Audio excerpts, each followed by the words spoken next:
വെള്ളം ഇങ്ങനെ കളയണം. വെള്ളം കളയണം. വെള്ളം ഒഴിച്ച് അന്നേരം തന്നെ വെള്ളം ഒഴിക്കുമ്പോൾ തന്നെ ഈച്ച പൊക്കോളും. പുഴുക്കളൊക്കെ ചത്തു പോകും. വെള്ളം കെട്ടി കഴിഞ്ഞാൽ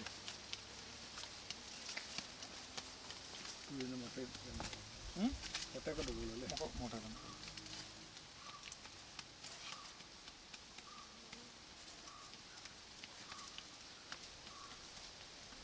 നാളെ സൂപ്പറിന് കൊടുക്കാവുന്ന രീതിയിൽ നമ്മുടെ അതിൻ്റെ അകത്ത് കാണുമല്ലേ?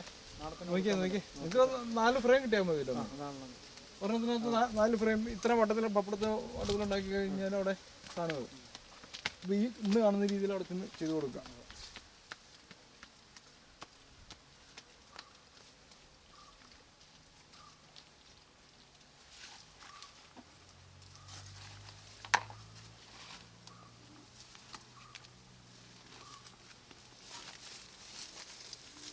ഇതെടുക്കുക.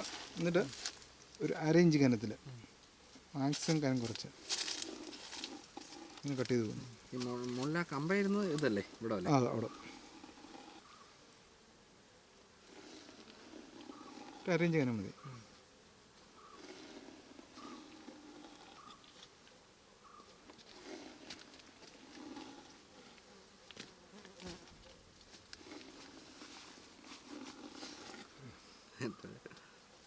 അങ്ങനെ തിരുമ്മരുത് കേട്ടോ. തിരുമ്മി കഴിഞ്ഞാൽ അവിടെ വെച്ച് കുത്തോ?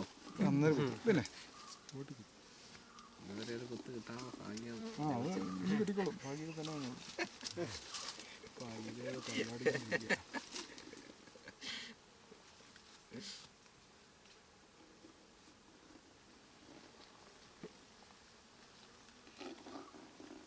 ഒട്ടയപ്പം കണ്ടിക്കുന്നവരെ കണ്ടിച്ചാൽ മതി.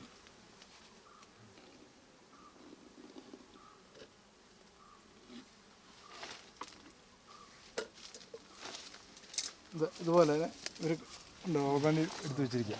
എന്നിട്ട് ഏതെങ്കിലും ഒരു എൻഡിൽ നിന്ന് എടുക്കണം. സൈഡിൽ നിന്ന് എടുക്കുകയാണെങ്കിൽ അത് സൈഡിൽ നിന്ന് തന്നെ എടുക്കണം.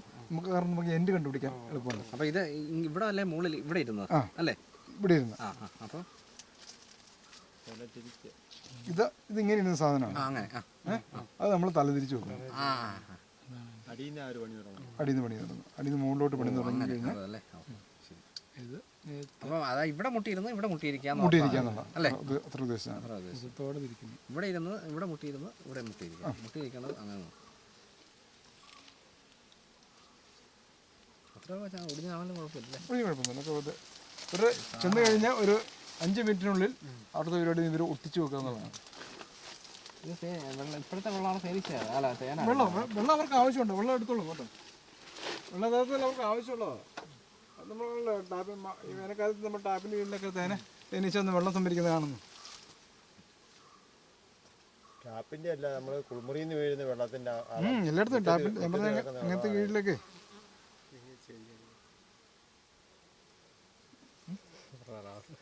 അത് നമുക്ക് നമ്മുടെ ഈ പെട്ടിക്ക് നിലവാരം എന്ന് പറയുന്ന സാധനമില്ല. നോക്കാം, പ്രശ്നം വരാം. ഇത്തിരി കൊടുത്തു അല്ലേ?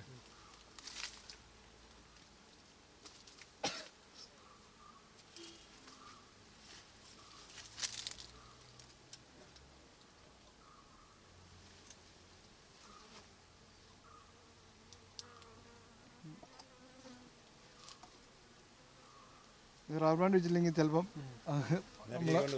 നമ്മൾ അടുത്ത പരിപാടിക്ക് പോകുമ്പോഴത്തേന് താഴെ പോകും. റബ്ബർ ബാൻഡ് വെച്ചിട്ടാണെങ്കിൽ അവിടെ ഇരുന്നോണ്ട് ഇങ്ങനെയാണ് നിങ്ങൾ ചെയ്യേണ്ട. അടുത്ത ആഴ്ച ചെല്ലുമ്പോൾ നമ്മുടെ നാളെ തന്നെ ചെയ്യാൻ പറ്റേ? നിങ്ങൾ നാളെ ചെയ്തോ. ഇതൊക്കെ ചെയ്യുന്ന നമുക്ക്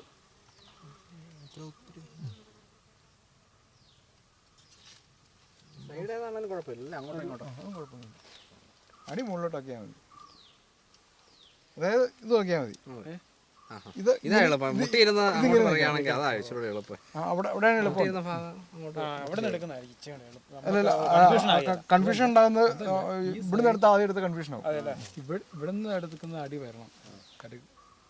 ഈ കട്ടിങ് അടി വരണം അല്ലേ? മുകളിൽ മുട്ടിയിരുന്ന് താഴെ മുട്ടി മനസ്സിലായില്ലേ? മോൾ ഇങ്ങനെ ഇരിക്കുന്നു, മറ്റേതോ തിരിച്ചു വരുന്നു. അതേപോലെ തിരിച്ചു വരുന്നു. ഓക്കെ, തല തിരിച്ചു വരുന്നു. ഇനി അതിപ്പോൾ നമ്മൾ എടുക്കുമ്പം താഴെ എങ്ങാനും പോയി കഴിഞ്ഞ് കഴിഞ്ഞാൽ ഈ സാധനം താഴെ നിന്ന് പോയെന്ന് വിചാരിക്കാം. എന്നാലും നമ്മളിപ്പോൾ എടുത്ത് നോക്കിയാൽ മതി ഇത് ഏതാ വശം മാറിപ്പോ വന്നേരം. അതുകൊണ്ട് ഒരു സൈഡിൽ നിന്ന് മാത്രമേ എടുക്കാവുള്ളൂ. ഒട്ടിച്ച് നോക്കിയാൽ അറിയാം നേരം. അങ്ങനെ ചേർത്ത് വെച്ച് നോക്കി